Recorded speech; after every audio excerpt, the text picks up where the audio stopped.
Hola a todos, mi nombre es Alexandra. El día de hoy conoceremos una enfermedad de mucha relevancia en nuestro medio, como lo es la EPOC, enfermedad pulmonar obstructiva crónica. Antes de iniciar con mis amigos Ana, Karina, Yajaira, Camila y David, daremos un breve repaso de la embriología, anatomía, histología y fisiología del sistema respiratorio para comprender mejor la temática. Hola amigos, soy Yajaira. ¿Sabes cómo se desarrolla embriológicamente el sistema respiratorio? Pues presta mucha atención. El sistema respiratorio es una expansión del intestino anterior. El tejido respiratorio se origina a partir del endodermo y la porción muscular del mesodermo. En la cuarta semana del desarrollo, el tabique traqueoesofágico separa la tráquea del intestino anterior y lo divide en la yema pulmonar anterior y el esófago. En la parte posterior, el contacto entre ambas estructuras se mantiene a través de la laringe, que se forma a partir de tejidos de los arcos faringeos cuarto y sexto. La yema pulmonar se desarrolla en dos bronquios principales, el derecho y el izquierdo. El derecho forma tres bronquiolos secundarios, mientras que el izquierdo forma dos. Las yemas pulmonares se expanden dentro del cuerpo formando los canales pericárdicos, peritoneales y las cavidades pleurales, así como también las primitivas. A medida de que se va dando el desarrollo, los bronquiolos secundarios se dividen de manera dicotómica y forman 10 bronquiolos terciarios en el pulmón derecho y 8 en el izquierdo. Al final del sexto mes se han formado aproximadamente 17 subdivisiones y antes del nacimiento se producen otras 6 divisiones adicionales. Entre la quinta y la 16ª semana, las células de los bronquiolos se especializan en células planas delgadas llamadas neumocitos tipo 1, asociadas con los capilares sanguíneos y linfáticos. En el séptimo mes, el intercambio de gas entre la sangre y el aire ya se puede realizar en los alvéolos primitivos. Y antes del nacimiento, los pulmones están llenos de un líquido pobre de proteínas, moco y surfactante, y este último producidos por los neumocitos tipo 2. Ahora que recordamos la embriología, hablaremos sobre la anatomía. Resaltar que los pulmones tienen la forma de semicono y están ubicados dentro de su propio saco pleural. El pulmón derecho es más grande y pesado que el izquierdo. Además, es más ancho porque el corazón se inclina más hacia el lado izquierdo. El pulmón izquierdo está dividido en un lóbulo superior que presenta la escotadura cardíaca, en donde se sitúa el corazón, y un lóbulo inferior. El pulmón derecho está dividido en tres lóbulos, superior, medio y inferior. Cada pulmón posee un vértice que está por encima de la primera costilla, una base o cara diafragmática que es cóncava y de forma semilunar y se apoya en la superficie convexa del diafragma. Y también tienen tres caras, la cara costal, la cara diafragmática y la cara mediastina. En cuanto a su irrigación, las ramas de la arteria pulmonar distribuyen la sangre venosa en los pulmones para que estos puedan oxigenar, y las venas pulmonares recogen la sangre oxigenada desde los pulmones y la transportan a la aurícula izquierda del corazón. Pero no podemos dejar de lado una parte importante como lo es la histología. El pulmón posee miles de pequeños sacos denominados alvéolos, encargados del intercambio gaseoso entre la sangre y el aire. Un dato curioso es que los pulmones tienen alrededor de 500 millones de alvéolos. Estos poseen un epitelio simple plano que contiene los neumocitos tipo 1 y células cuboides que corresponden a neumocitos tipo 2. ¿Pero qué células conforman el alvéolo? Los neumocitos tipo 1, que son las más abundantes, forman la pared del alvéolo y el núcleo es más luminal. los neumocitos tipo 2, que en menor medida se encargan de la producción de surfactante pulmonar que proporciona tensión superficial, evitando que los alvéolos se adosen y colapsen, reduciendo así el trabajo necesario para el estiramiento de la pared pulmonar. Por otra parte, la pared interior de los bronquios está recubierta por pequeñas proyecciones llamadas cilios, encargados de atrapar residuos y microbios procedentes del aire inspirado. Entre ellos encontramos a las células caliciformes, quienes secretan mucus, facilitando el atrapamiento de las impurezas y gérmenes. La estructura histológica de los bronquios es similar a la de la tráquea, pero a medida que se va ramificando, desaparece el cartílago. Posee un epitelio pseudoestratificado cilíndrico ciliado en los bronquios y en la tráquea se convierte en pseudoestratificado cúbico. Ahora hablaremos sobre los mecanismos que se desarrollan dentro del pulmón. Entonces, para hablar de la fisiología del sistema respiratorio, debemos saber que está subdividido en dos zonas. La zona de conducción, compuesta por nariz, nasofaringe, laringe, tráquea, bronquios, bronquiolos y bronquiolos terminales. Y la zona respiratoria, que la forman los elementos que componen a los alvéolos, donde se produce el intercambio gaseoso. La función del sistema respiratorio es el intercambio gaseoso de oxígeno y dióxido de carbono del exterior del cuerpo humano a la sangre capilar pulmonar. La sangre que interviene en este proceso es expulsada desde el ventrículo derecho hasta los capilares pulmonares a través de la arteria pulmonar. El flujo sanguíneo será mayor en la parte inferior de los pulmones y menor en la parte superior de los pulmones. Esto debido al efecto gravitatorio. La sangre llega al corazón, atraviesa la aurícula y ventrículo izquierdo y es bombeada hacia las células por las arterias sistémicas. También se deben distinguir los músculos primordiales que participan en la respiración normal para que ésta se pueda realizar correctamente. El diafragma, que se contrae, y el volumen intratorácico aumenta facilitando la inspiración. Los músculos intercostales externos y los accesorios también participan cuando la frecuencia respiratoria y el volumen aumenta. Los músculos abdominales y los intercostales internos, quienes colaboran en la expiración. Una vez realizado el intercambio, la sangre es conducida por las venas sistémicas con el oxígeno, cuya presión parcial es menor, y con un aumento en la presión parcial del dióxido de carbono. Llega nuevamente al corazón, se conducen por la aurícula y el ventrículo derecho y finalmente se desplazan por la arteria pulmonar hasta los pulmones donde se expulsa el aire, que sería la expiración. Hola, mi nombre es Karina y después de este breve e importante repaso hablaremos sobre la enfermedad pulmonar obstructiva crónica o por sus siglas EPOC. Esta es una enfermedad progresiva que dificulta la respiración, caracterizada por una reducción persistente del flujo de aire debido a la obstrucción de las vías respiratorias, causadas por inflamación y exceso de mucosidad. Los principales hallazgos patológicos se refieren a bronquitis crónica y enfisema pulmonar. La EPOC es una de las condiciones respiratorias más comunes en los adultos y afecta tanto a hombres como a mujeres. Detectar esta patología es difícil porque es una enfermedad silenciosa y aparece lentamente. En la mayoría de los casos es diagnosticada en personas de edad avanzada. Si analizamos su morbimortalidad a nivel mundial, la enfermedad pulmonar obstructiva crónica ocupa los primeros lugares. Su prevalencia mundial en personas mayores de 40 años de edad es de más del 10%. A pesar de la complejidad para medir la prevalencia en EPOC, se puede afirmar que en muchos países desarrollados está aumentando, que la prevalencia es mayor en fumadores que en exfumadores, se presenta más frecuentemente en personas mayores de 40 años y en hombres. Además, la prevalencia incrementa con la edad. El incremento en la mortalidad ha sido sustancial en los últimos 30 años. En 1990 ocupaba el sexto lugar y se considera que ocupará el tercer lugar para el año 2020, y en términos de morbilidad se situará del cuarto al tercer lugar a nivel mundial.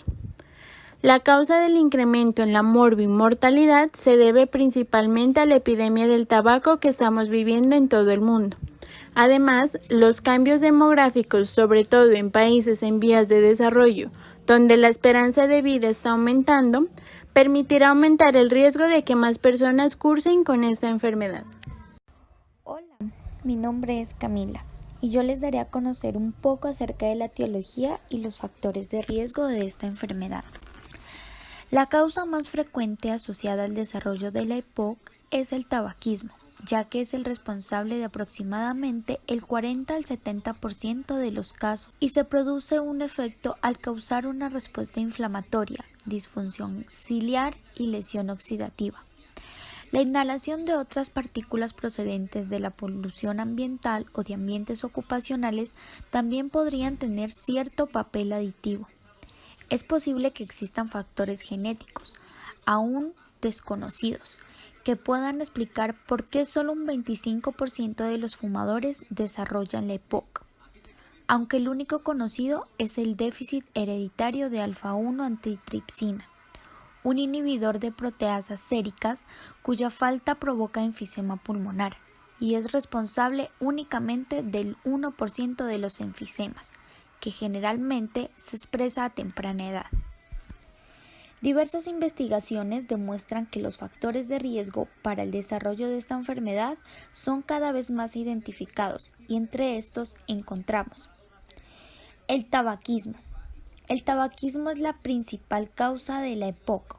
Fumar daña los alveolos, las vías respiratorias y el revestimiento de los pulmones. Los pulmones desarrollan problemas para movilizar suficiente aire hacia adentro y hacia afuera y por ende estos pacientes se les dificulta respirar. Fumar es un factor desencadenante de muchas personas con EPOC. Esto puede causar una exacerbación o reagudación de sus síntomas. Una persona no tiene que ser fumadora para que el tabaquismo le cause daño. La exposición al tabaquismo de otra persona también es un desencadenante de la EPOC.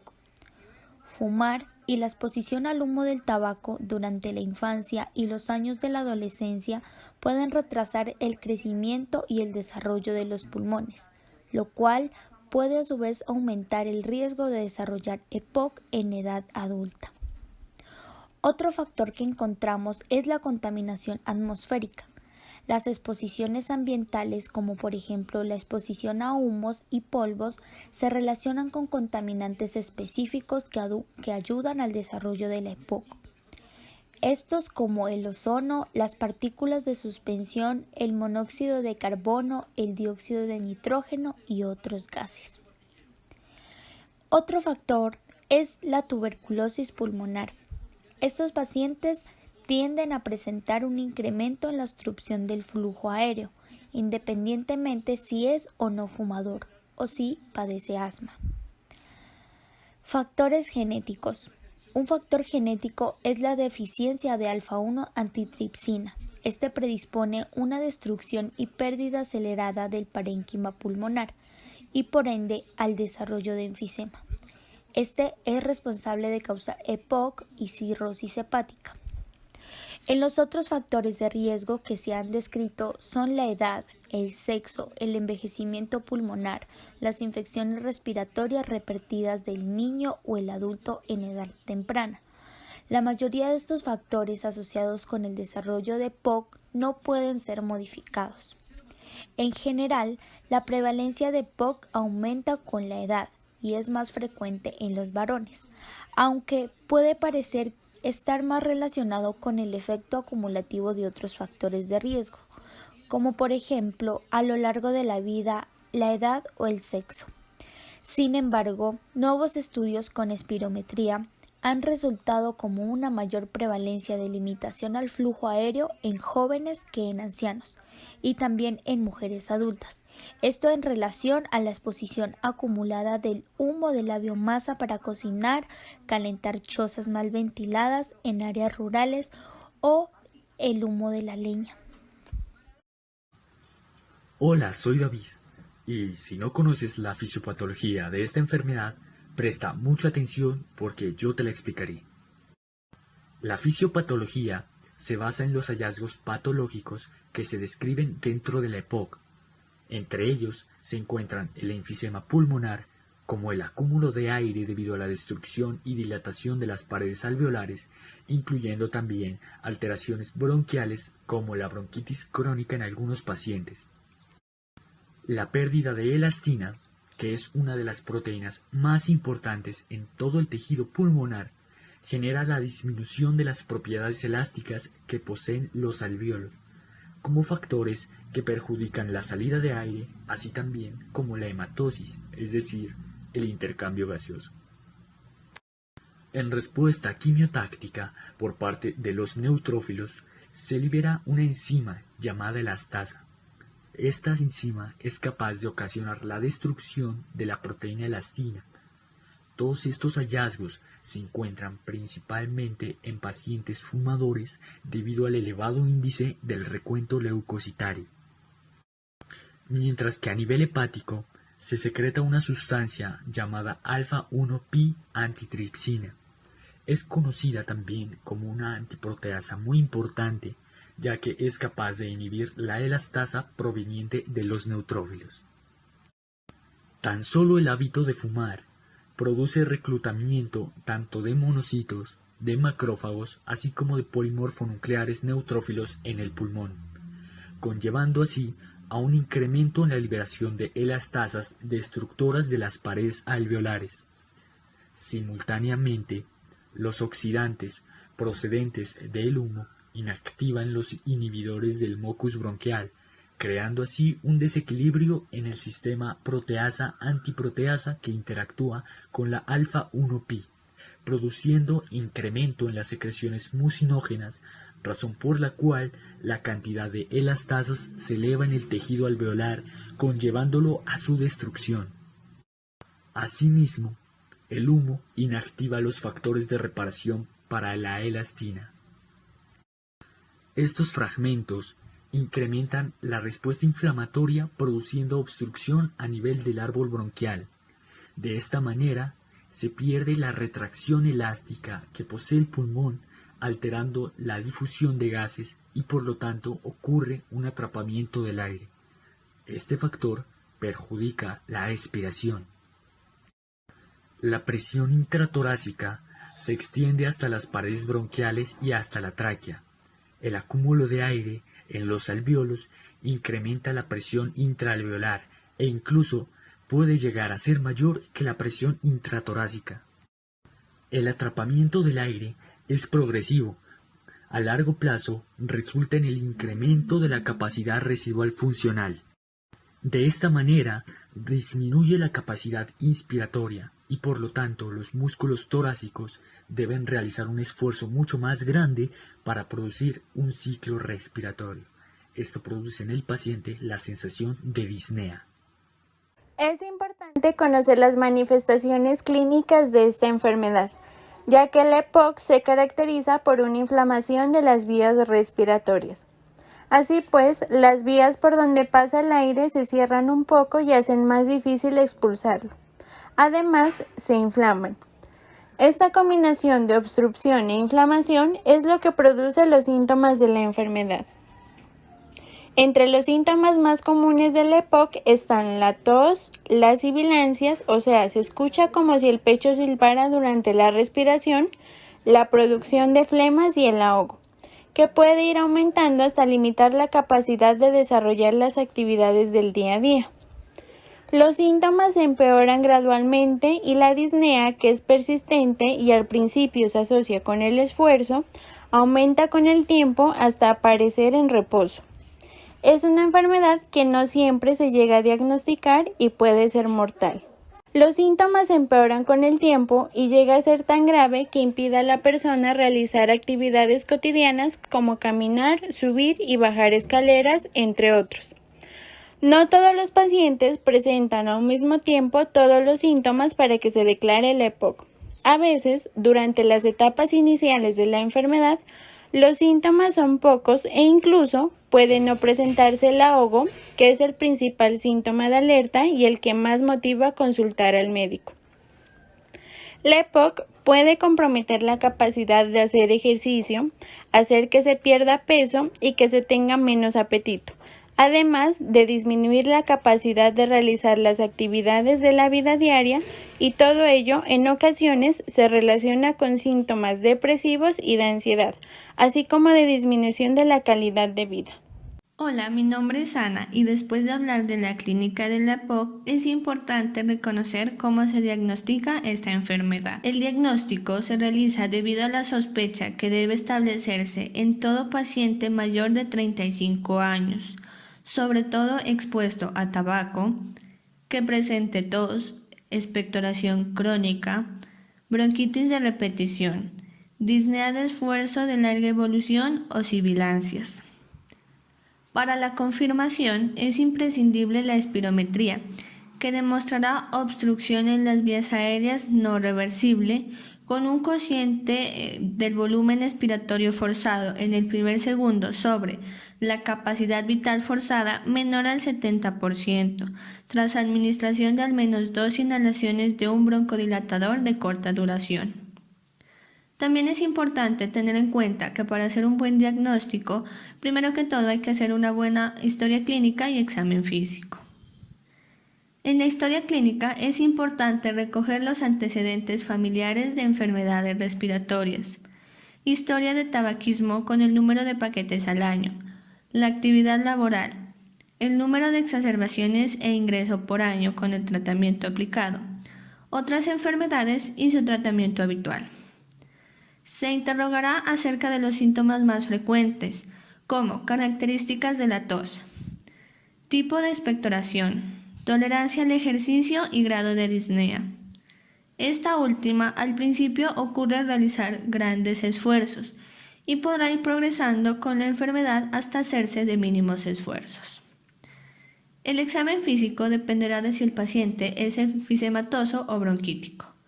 El enfermo característico de enfisema suele ser una persona delgada, con tórax en forma de tonel y que, viendo sus expiraciones ruidosas y prolongadas, parece sufrir dificultad respiratoria incluso cuando realiza un esfuerzo físico suave.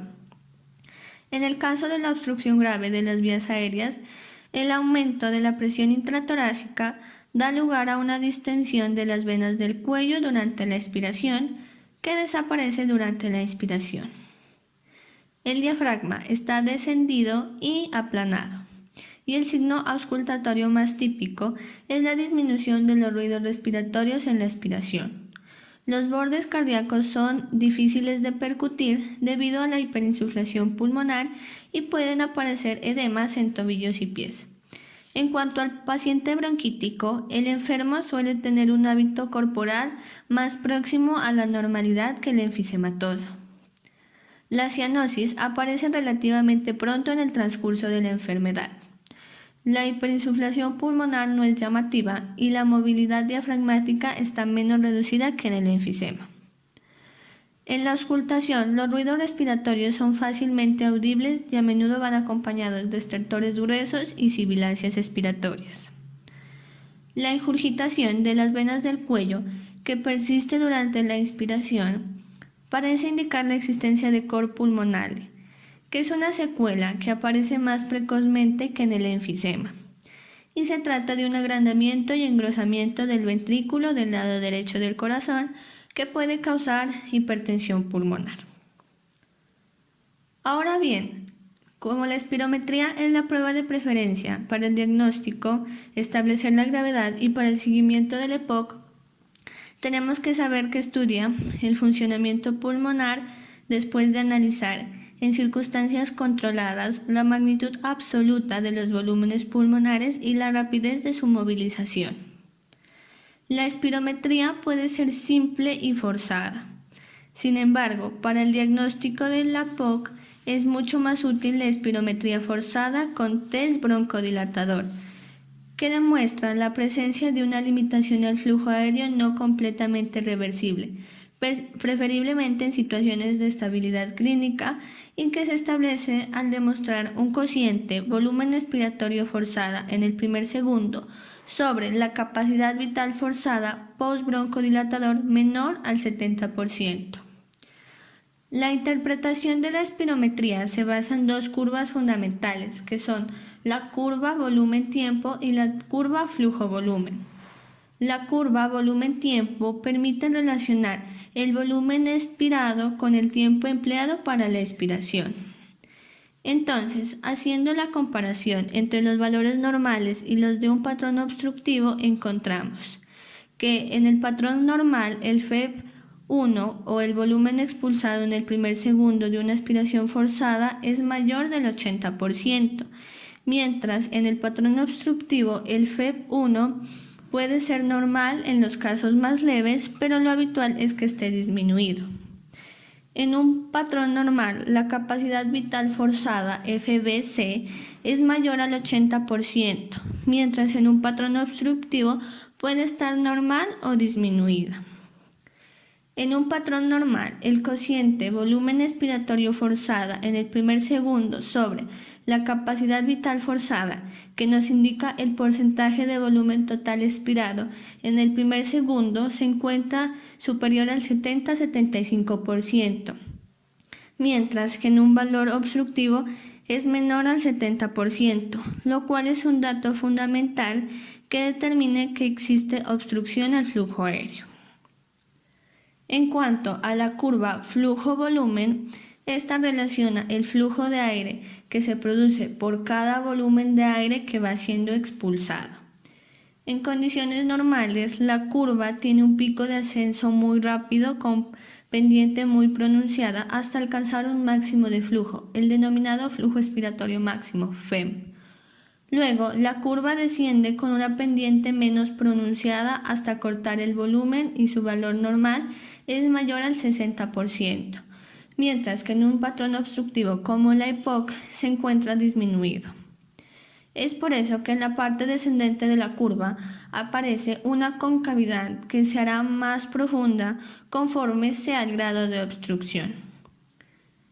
En la EPOC, el grado de obstrucción, según el valor del volumen expulsado en el primer segundo de una aspiración forzada, define la gravedad de la obstrucción espirométrica de la enfermedad y permite su clasificación.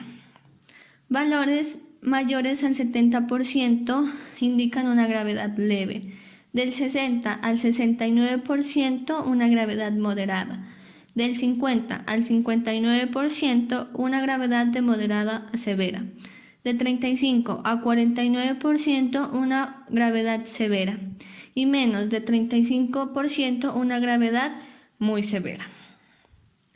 Respecto a la respuesta al broncodilatador en la EPOC, se caracteriza porque la obstrucción no es reversible. Persiste después de usar broncodilatadores y aún después de semanas o meses de tratamiento. Cuando en la espirometría postbroncodilatadora o después de un tiempo de tratamiento desaparece la obstrucción o mejora más de 400 mililitros, sugiere asma. Finalmente, otras pruebas complementarias, obligatorias y opcionales son la radiografía de tórax, que debe realizarse al menos al inicio del estudio, y donde se puede observar signos de hiperinsuflación pulmonar o aumento de la trama bronquial, y nos servirá para descartar otros procesos. Otras pruebas son pruebas de función pulmonar, gasometría arterial y pulsioximetría. Como ejemplo, y para entender mejor la EPOC en la práctica, tenemos el caso de un paciente de 62 años de edad, quien acude a urgencias con un cuadro de 8 días de evolución, aumento del volumen y la purulencia del esputo, acompañado también con disnea habitual y edemas en miembros inferiores. Refiere también dificultad para realizar ejercicio y afirma que le falta aire aun cuando camina desde su casa al trabajo. Para los antecedentes personales, refiere que no presenta alergias conocidas, hipertensión arterial y dislipidemia en tratamiento médico, diabetes mellitus tipo 2 en tratamiento con antidiabéticos orales y además afirma presentar hipertrofia benigna de próstata. El paciente afirma que es un exfumador severo desde hace 15 años y que consumía cerca de 12 cigarrillos por día durante 20 años. A la exploración física, en su ingreso presentó un peso de 71 kilogramos, una talla de 1,67 centímetros, un índice de masa corporal de 25,46, lo que indica un ligero sobrepeso. La temperatura corporal era de 36,7 grados centígrados y la presión arterial de 120/80 milímetros de mercurio. En los exámenes complementarios se realizó una espirometría arrojando un volumen de expiración forzada por segundo de 790 mililitros, lo que se refleja en 38,7%. La capacidad vital forzada fue de 1880 mililitros, reflejados en 69,6%. Y por último, la diferencia entre el volumen de expiración forzada por segundo y la capacidad vital forzada fue de 42,02%. También se realizó una prueba broncodilatadora arrojando un resultado positivo. Era de 19% pero menor a 200 centímetros cúbicos. Se realizó una gasometría en la que se evidencia presencia de hipoxemia discreta. En ella, la presión de dióxido de carbono fue de 34 milímetros de mercurio, la presión de oxígeno fue de 62 milímetros de mercurio y el pH de 7,43. Y por último, se realizó una radiografía de tórax. En la imagen se evidencia atrapamiento aéreo con aplanamiento del diafragma y signos de hiperinsuflación. Diagnóstico: se confirma EPOC grado 3. Finalmente, concluiremos que primero, la espirometría es la principal prueba en el diagnóstico y seguimiento de los pacientes con EPOC. Las tres variables fundamentales para interpretar la espirometría son capacidad vital forzada, volumen de expiración forzada y la relación cociente entre volumen de expiración forzada y capacidad vital forzada. 2. El tratamiento más eficaz y menos costoso de la EPOC para los fumadores es precisamente dejar de fumar, ya que retrasa la evolución de la enfermedad y reduce la mortalidad por la enfermedad. 3. La enfermedad pulmonar obstructiva crónica es una enfermedad pulmonar progresiva y potencialmente mortal que puede causar disnea, al principio asociada al esfuerzo, y que predispone a padecer exacerbaciones y enfermedades graves. 4. Más del 90% de las muertes por EPOC se producen en países de bajos y medianos ingresos. Quinto, la principal causa de la EPOC es la exposición al humo del tabaco, fumadores activos y pasivos. Otros factores de riesgo son la exposición al aire contaminado, tanto de interiores como de exteriores, así como el polvo y el humo en el lugar de trabajo. Sexto, la incidencia de la EPOC puede aumentar en los años venideros a causa de la mayor prevalencia de tabaquismo y el envejecimiento de la población en muchos países.